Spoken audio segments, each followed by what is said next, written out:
So the big question is this: how are real estate investors who don't have a ton of free time, don't have access to off-market deals, and didn't start life on third base, how do we grow a real estate business conservatively to support our families, finally leave the corporate rat race and build a legacy? That is the question, and this podcast will give you the answers. I'm Ed Matthews, and this is Real Estate Underground. This is the Real Estate Underground podcast show number 30. Hey everybody, this is Ed Matthews with Real Estate Underground podcast. I am joined by my friend and partner, Rich Brown. Mr. Brown, hello, sir. How are you? Hello, sir. How are you doing today? I am as good as ever. As I was just telling Deirdre, our guest offline, I am busier than a one-arm paper hanger. We're running hard, so it's good. Awesome. I'm really excited about Deirdre being on today, so can't wait to jump into it. Absolutely. So let's get to that. So Deirdre, welcome to the show. We are really excited to have you. I've had the benefit of knowing you, it's been 3 or 4 years now. Deirdre is the former managing director of the Southern Connecticut RIA, Real Estate Investors Association, and she kindly allowed us to acquire her company way back when, pre-COVID, actually directly right before COVID, if I remember correctly. So well played there, my friend. And as Ron has been notorious to say, Ron Faraci is notorious to say, we bought a meeting business in the middle of, right before a pandemic hit. So that was excellent judgment on our part. Who knew? Yeah, it's okay. So Deirdre, welcome. Thank you so much for making time today. I know how busy you are. And there may be 1 or 2 people out there in the audience that don't know who you are. So why don't you introduce yourself and tell us what you do? Sure, Deirdre Virvo. I have been doing real estate full time for maybe 15, 16 years now. It's full-time investor. Started out doing short sales, negotiating short sales, kind of right place, right time when the market took a hit back in 2007 or 8, whenever that was. I had just started, was negotiating 100 short sales a year. So that was just crazy time. And I continued doing short sales until basically this year. I have about 1 a month going on now. So it's a very different time, but I think they'll pick up again, unfortunately. Not that I want people to lose their homes. After short sales, I added in doing flips and wholesaling, started the RIA, like you said, own a bunch of apartments. And then 2 years ago, I opened a residential assisted living, which is now my passion. And in May, I bought a second one. So my goal is to get 5 under my belt in the next few years. And that's really where my passion lies. Still doing flips when I can get them and short sales, still have the apartments, but this is really speaks to my heart. I love it. Wow. So tell us a little, let's jump right into it. I mean, I'm sure some of our audience is saying, how can that be a part of real estate investment, or what is that? So tell us a little bit about what it is and why has it become your passion? Well, it's interesting when Ed was saying that, when I was running the Southern Connecticut RIA, my group wanted to hear about assisted living. And personally, I wasn't interested because it looked like a big syndication raise to me. And I'm of the age that a lot of my friends' parents are in these places. And I visited them and they're beautiful, but I didn't care for any of the care. I'm like, wow, that's a beautiful pool, but your father has dementia. Does he use a pool? And they were so expensive and I never saw any caregivers around. And I just was not, I wasn't into the whole industry. But when my group wanted to hear about it, and I know it's a big topic now because of the aging population, absolutely, I sussed out speakers and found Residential Assisted Living Academy. Have you had them out yet? Actually, Isabel is coming Monday and Tuesday. So yes. Oh my God, yeah. I can't believe I won't be here. Okay, that's too bad. She's really nice. That's great. So we had her brother actually come to the RIA, and I was like, this is awesome because they don't do the big builds. It's all like kind of group homes. And if you're not familiar with the group home, my brother is Down syndrome. So he lives in a group home near my parents, which is very similar. So I have a 6-person home, regular ranch that I renovated.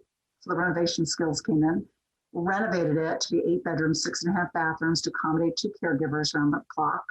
And I have 6 people living there. It's private pay in Connecticut. It works out well. So I could charge less than a big facility can charge. Right. People are much happier, have much better care because there's 2 caregivers to 6 people. And it's a home. It's a family. It's where I'd want my relatives to be if they have dementia. That's totally outstanding.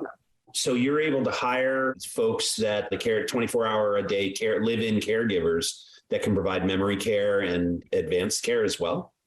Yes. So, well, if anybody wants to talk to me about it, they can call me because lots of people call me in Connecticut. Because it's not a thing here. Yeah. So I actually have 3 companies. One, which is a holding company called Just Like Home that you see behind me. Yeah. And then each house has its own LLC. Right. And then I opened up a home healthcare agency to hire the people myself. Outstanding. Yeah, because it's very expensive to hire the help, and they were paid less than half of what I was paying per day through an agency.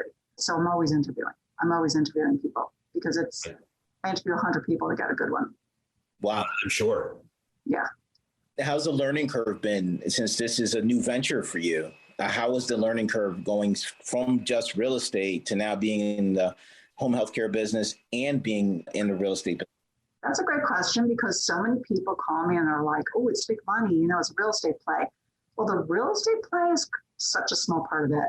It was very helpful that I could flip houses so I can renovate and had a crew, yet that takes a few months. And now it's a business you're running and you have to love seniors. So I do love seniors and I love my seniors. They're hysterical. I love my families because they're all so happy that everybody is happy and cared for. And the caregivers can be a little challenging, but that's something I work on. So I have a house manager and I work with CNAs on nourishing them. I bring in financial people for them. I brought in people about nutrition for them. I help them with their lives because they're my backbone. Without them being fabulous to my people, that's the whole business. So a lot of people think this is a big real estate play. It's a business. Yeah. And it's one of the things that drew me to the Guarinos, because I've looked at it as well, is their mantra around doing well by doing good. Right. And I apologize. The father's name is escaping me, but Gene, thank you so much. But we had Emmanuel right before COVID hit come in and talk about their program. And I was blown away by it. And not only is it an opportunity to grow wealth, but you're also solving a huge problem in today's society. I mean, just the baby boomer generation alone is 76, 77 million people who are in the process of retiring right now. And the idea that there is nowhere near enough senior living facilities to be able to accommodate that gigantic number of people is pretty daunting. So first off, congratulations. I'm glad it's going so well. And also thank you because you're providing a tremendous service. I love it. It really speaks to my heart. It's one thing I love about short sales. I feel like a little social worker.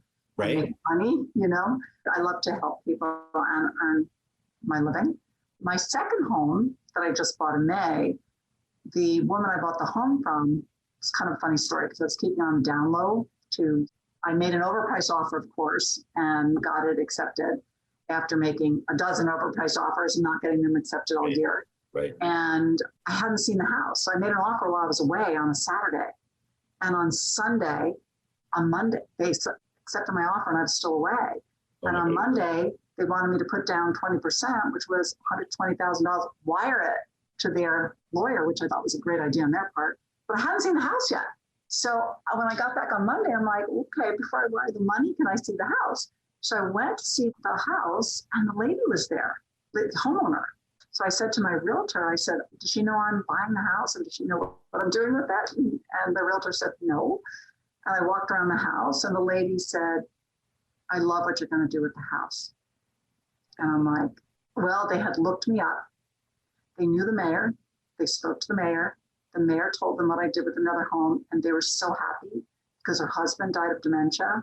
And it was just 2 years earlier. So they thought it was awesome what I was doing. So here I am, not telling people what I'm doing so they don't be like, oh, you're going to turn my home into a business, right. Kind of thing. And here she was so happy what I was doing. So it was pretty funny.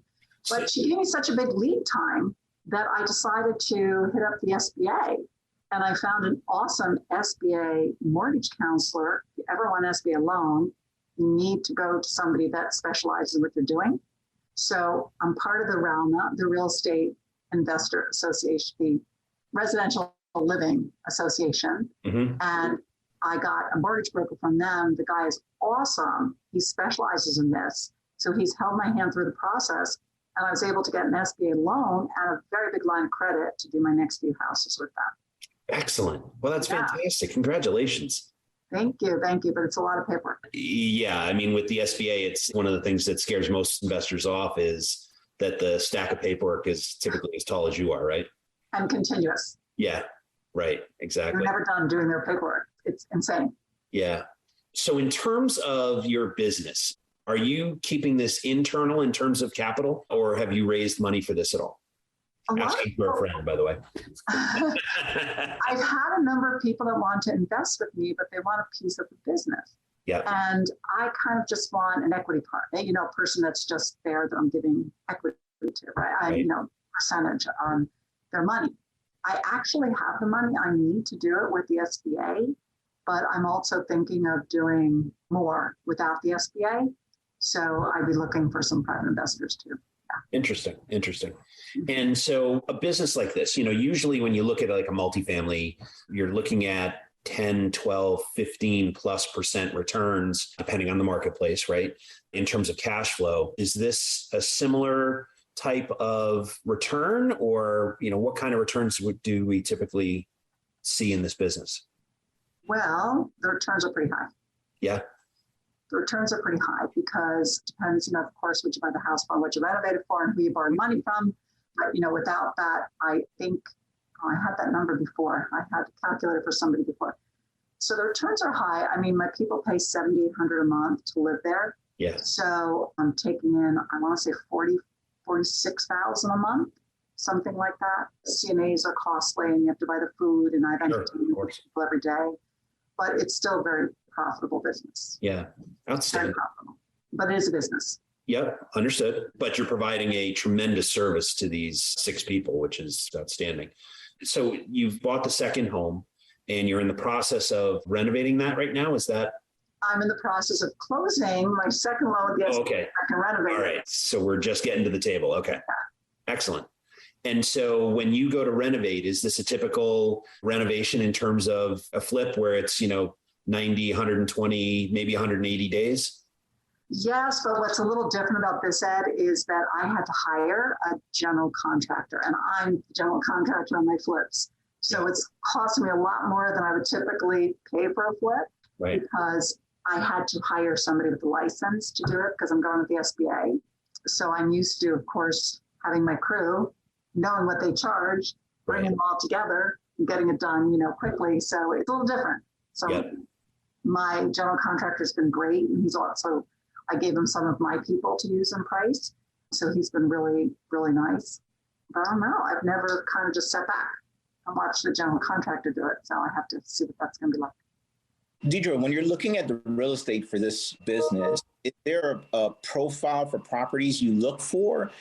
Absolutely. So tell us a little bit about the profile for the properties. And then you said you have to renovate. What are some of the generic renovations that you do? Like, are you putting in granite countertops? Are you putting in chandeliers? Or is it more because you're dealing with a senior population, you're making sure you have grab bars in the showers and maybe there's ramps or things of that nature? Can you talk us through some of that? Sure. I'm actually doing both. I make them a little fancy schmancy because people are private paying and they come from nice homes. So there's chandeliers and there's granite countertops and there's grab bars and wide hallways with bars in them.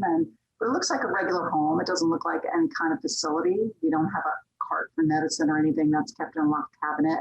We do make a ramp out in front. The things that are extra are full house generator, full house suppression system, monitors inside the house, and like the lockdown system, I call it, keypad entry and exit. So those things add a little more than $100,000 extra to the cost. Again, nothing you have to do, just what I do, because if I were to put my parent there, this is what I'd want. Right. If you have 6 people that are a little slow and there was a fire, you'd want to know that there was a full house suppression system, or if you had somebody in a wheelchair, you wouldn't want to know that they're stuck. But it's not mandatory by any means. In fact, when I put the fire suppression in, the fire department gave me such a hard time because they said it was a commercial system. And I said, a homeowner's allowed to put a fire suppression system in their house. What's your problem? Like, give me the permit. And they didn't give me the permit for like 5 months. And I was almost done with the whole house. And I was arguing with them about the permit. So I said, you know what, this is bogus. And I just put the fire suppression system in, which was like $36,000. Yeah, it's not cheap. And then I called them and I said, come and inspect. They said, you didn't get the permit. I said, it's wrong that you didn't give me a permit for 5 months. Come and inspect. I couldn't wait for you any longer. And he came and inspected and he did pass it. You learn a lot of lessons just doing things, working with the towns, you know? Yeah. And some the towns kind of know me. I was being transparent about what I was doing, and I don't know why it was so hard for them to wrap their head around it. one of the lessons that I think you mentioned earlier, it may have been before we started the interview, but you've learned something about when to call the boss, right? Yes, go to the mayor. So even in this case, after I met the mayor who came to my ribbon cutting ceremony, he said, oh, you just should have come to me if you had any problems. And I was like, really? So simultaneously, I was just doing a flip in Danbury and it was taking so long to get the permit that I called the mayor. And the mayor, I got the permit the next day. So I'm like, yeah. You can't wait for people. Are you interested in real estate investing right here in Connecticut? Ever wonder where all those real estate investing pros hang out to network? Did you know the Connecticut Real Estate Investors Association will introduce you to those investors and will help you learn how to find deals, fund those deals, and even teach you how to do it without leaving your current job? Go to ctrea.com. That's ctreia.com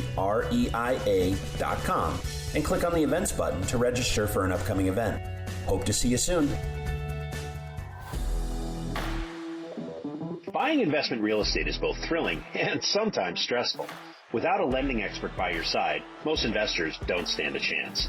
That's where CTREA Funding comes in. CTREA Funding was founded by investors to help investors just like you fund their deals. Whether you're buying a single-family rehab, an apartment building, or really any investment property, our team will understand your deal and help you close quickly. Go to ctreiafunding.com or call us at 860-876-0572. Obviously, you have done a lot of different things in this business, right?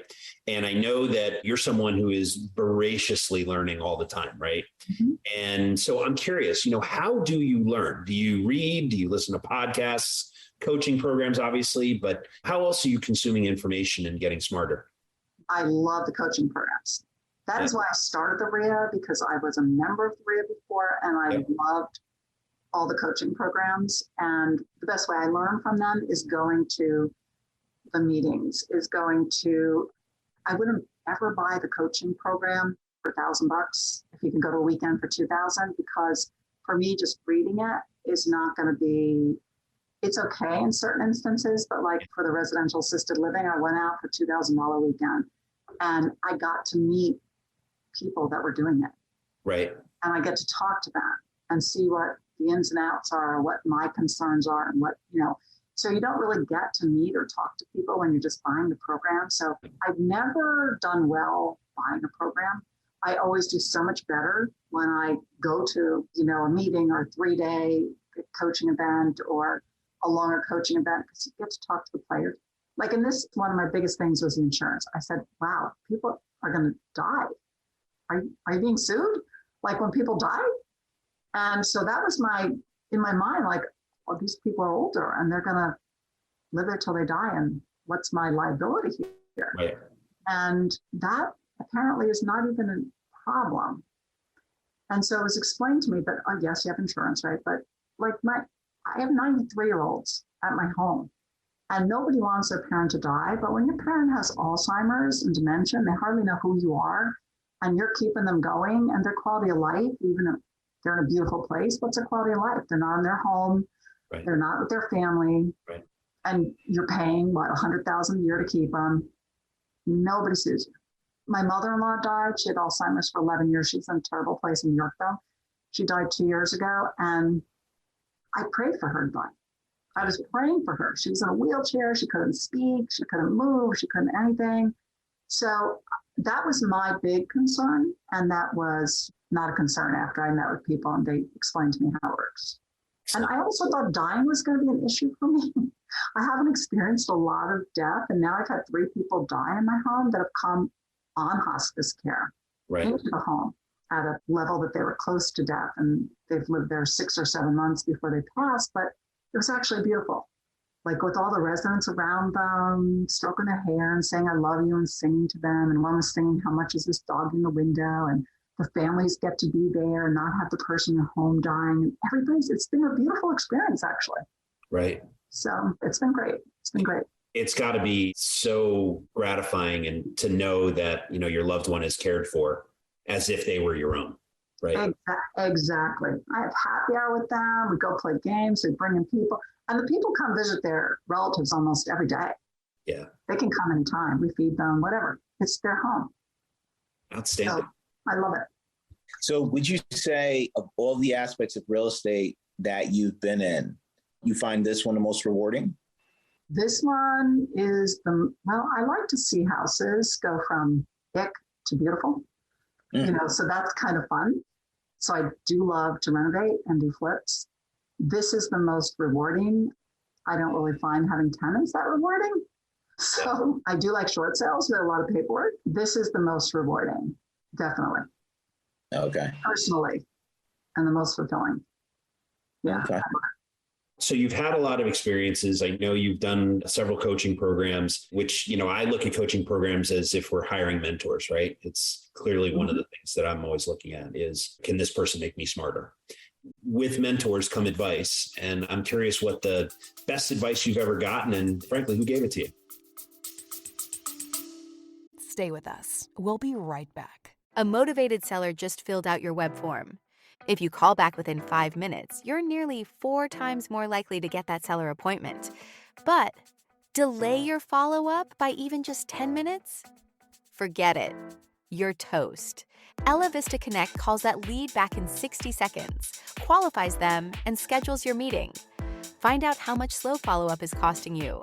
Free calculator at elevista.com/underground. Well, Paul Fink, who's one of my coaches, who was brought into the RIA, he's awesome because he does life and business coaching. Yep. And I'm part of the mastermind group with him. His whole thing is mindset. Yeah.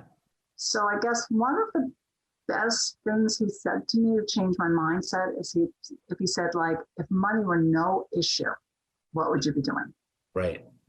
And you could always find the money. So, so many people are stopped by, oh, I don't have the money. Oh, I can't do a flip because I don't have the money. I can't do this because I don't have the money. He said, if money were no issue, if you could get it, what would you be doing? And when you think like that, you're like, well, this is what I'd be doing. So let me just do it and figure out how to get the money. So I guess that was the biggest mindset shift. Yeah. And I really like him as a coach because he is excellent in shifting mindset. For instance, so my boyfriend, who's now my fiance, Chris. Congratulations. Thank you. He's also being coached by him. And he goes over personality things. And he's a big S personality, which is a person that is always doing for other people. And he became a realtor and he wasn't doing well at it in the beginning because he didn't want to tell people he was a realtor. He thought it was pushy. So he thought being a salesperson was pushy. That was his concept. Right.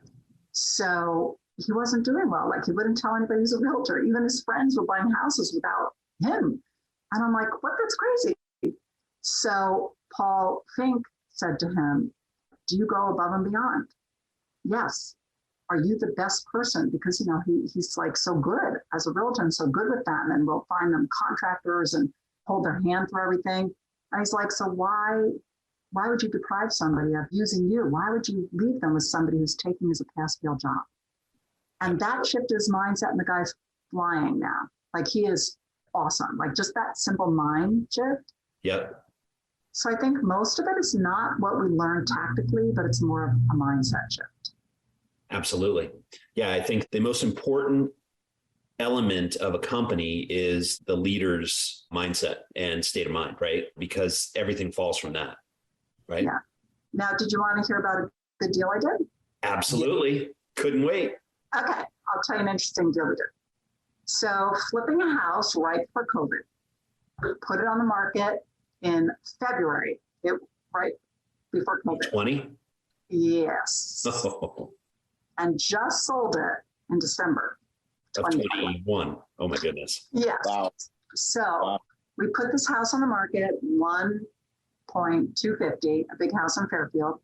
bought a short sale for like 500,000. And I short saled it, bought it, and we put in like 400,000.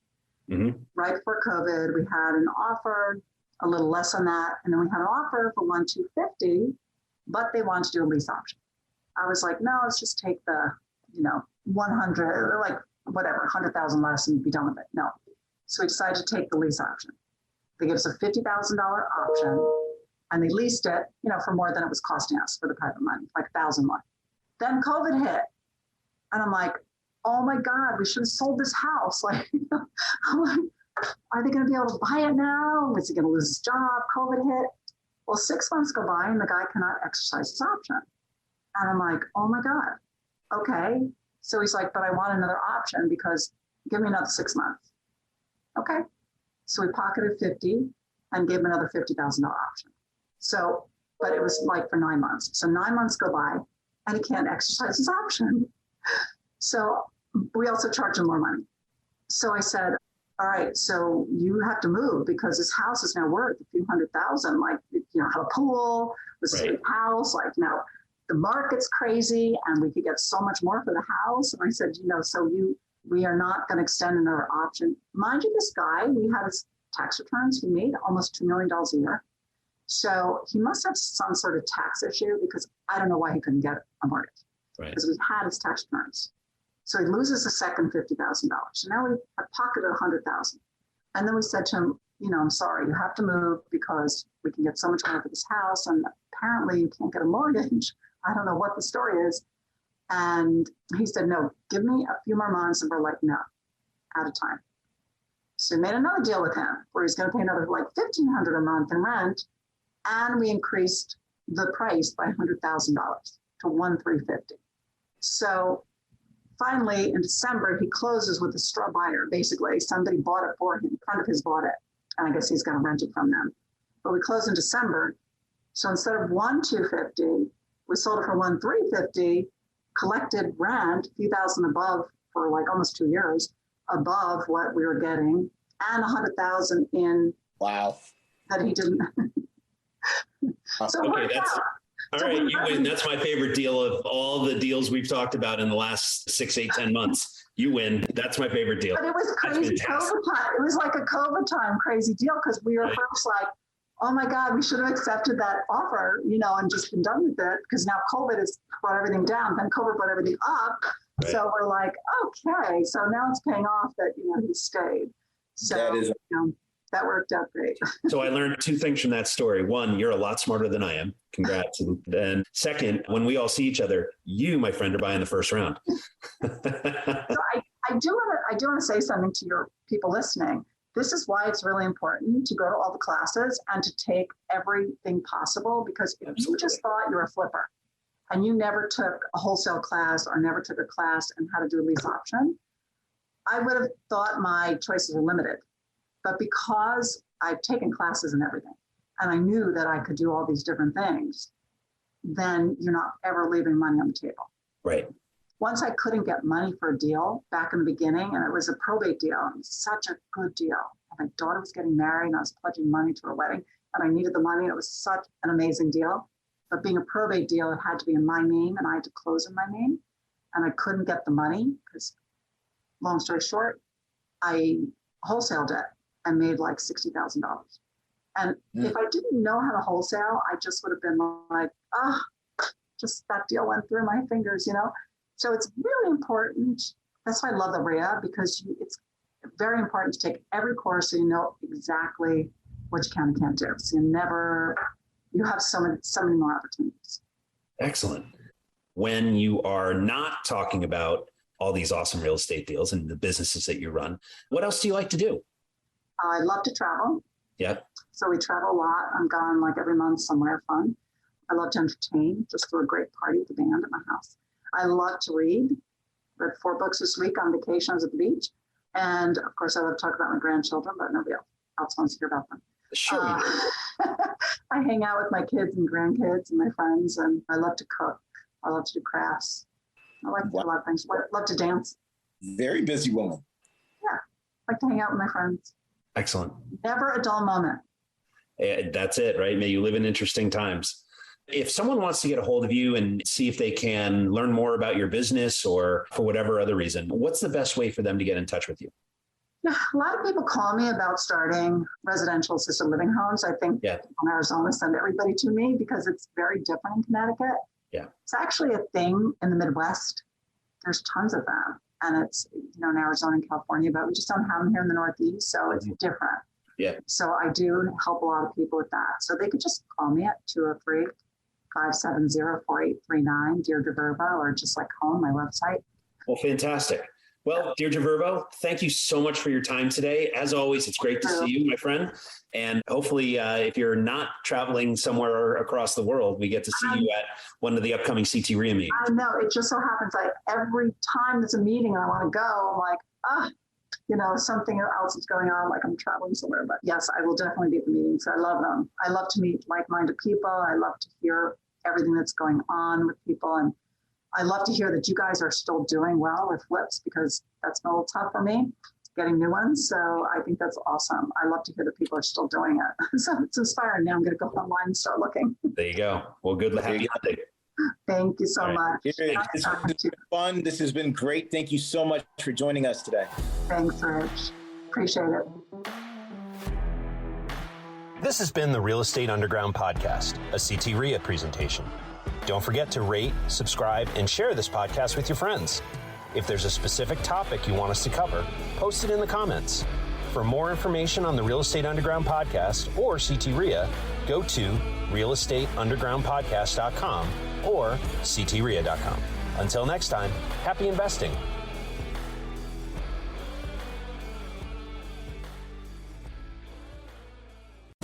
This has been the Real Estate Underground. Don't forget to subscribe. It helps us grow. Until next time, Undergrounders, remember your real estate journey begins with a simple step forward. Now get to it. Bye for now.